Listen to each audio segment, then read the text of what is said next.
चलिए next question, BP Limited issued 60,000 12% redeemable preference share of 100 each at a premium of 5 each. Redeemable after 10 years at a premium of 10 each. The flotation cost of each share is 3. You are required to calculate the cost of preference shares calculating capital ignoring dividend tax. ठीक है, चलिए हम लोग क्या बताएं solve करने के लिए। सबसे पहला हम लोग फॉर्मूला लिखते हैं, किसका, केपी का। तो यहाँ पे ध्यान देना है केपी का फॉर्मूला लिखते समय में इसमें दो चीज ध्यान देना है, रिडीमेबल है कि इरिडीमेबल है। तो सबसे पहला क्या है, रिडीमेबल है आफ्टर 10 ईयर्स, तो रिडीमेबल फॉर्मूला आएगा। दूसरा आपको ध्यान देना है डिविडेंड में, जब डिविडेंड डिस्ट्रीब्यूशन टैक्स दिया होता है तो डिविडेंड में 1+DT ऐड करेंगे, अगर नहीं दिया हुआ तो इग्नोर कर देंगे। तो यहाँ पर फॉर्मूला सबसे पहला हम लोग रिडीमेबल का लिखेंगे और डिविडेंड में 1+DT ऐड नहीं करेंगे। क्यों नहीं ऐड करेंगे, क्योंकि इग्नोर डिविडेंड टैक्स, अगर होता तो ऐड करते। तो फॉर्मूला यहाँ पर क्या हो जाएगा हम लोगों का, डिविडेंड 1+DT नहीं करेंगे। क्यों नहीं करेंगे, क्योंकि यहाँ पे इग्नोर करने के लिए बोला है, plus redemption value minus net proceed by n divided by redemption value plus net proceed by 2। अब इसमें से ढूंढेंगे क्या क्या ढूंढना है। सबसे पहला डिविडेंड कितना आएगा, 12% है, फेस वैल्यू 100 है। तो हम लोग क्या बताएं, 60,000 से मल्टीप्लाई करके बनाए या एक डिवेंचर का बनाए या प्रीफरेंस शेयर का बनाए, सेम आंसर आएगा। तो हम लोग क्या करते हैं 60,000 नहीं, एक प्रीफरेंस शेयर पे लेके बना रहे हैं, ठीक है। तो डिविडेंड कितना हो जाएगा, 100 का 12%, डिविडेंड हो गया 12। फिर क्या चाहिए, रिडम्पशन वैल्यू, क्या बोल रहा, redeemable after 10 year at a premium of 10 each. Premium of 10 each का मतलब 10 रुपए एक्स्ट्रा देंगे। तो 100 का प्रीफरेंस शेयर्स था, अब 100 का 10%, नहीं प्रीमियम ऑफ 10 ईच, डायरेक्ट 10 लिखा है, 10 ईच, तो 110। फिर क्या चाहिए, नेट प्रोसीड।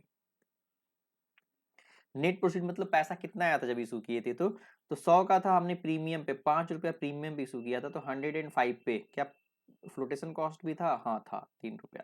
तो इसका मतलब 100 का हमने 5 रुपया प्रीमियम पे इशू किया था, तो पैसा कितना आया होगा 105, जिसमें से 3 रुपया मेरा एक्सपेंस चला गया, तो मेरे पास पैसा कितना आया होगा 102 रुपया, ठीक है।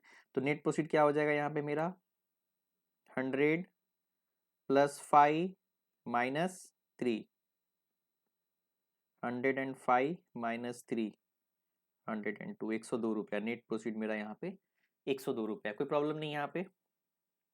अब क्या चाहिए, एन। तो एन क्या है आपका, आफ्टर 10 ईयर्स, 10 साल में रिडीम करेंगे, तो एन 10 दे रखा है डायरेक्टली, और कुछ नहीं चाहिए, बाकी सब कुछ हो गया। अब हम लोग सॉल्व कर देंगे, बस यहीं तक प्रॉब्लम, बाकी अब सॉल्व करना है, कैलकुलेशन है। तो KP is equal to dividend कितना हो गया 12, रिडम्पशन वैल्यू कितना है 110, नेट प्रोसीड 102 एंड 10 ईयर्स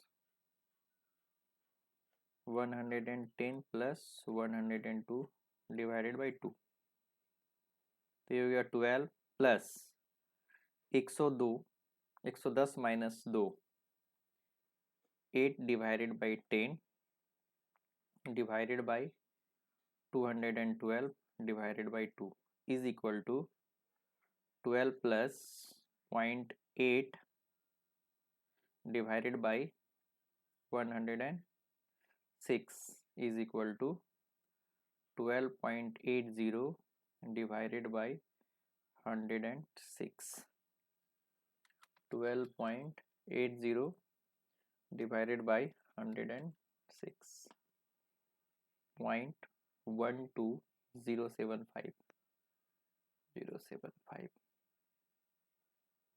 और से 12.08% आंसर।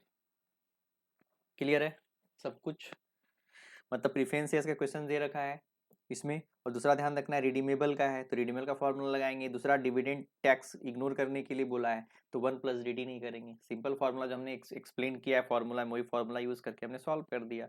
चलिए नोट कर लीजिए।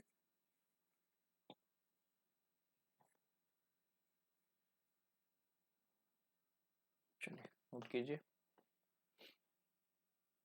चलिए थैंक यू।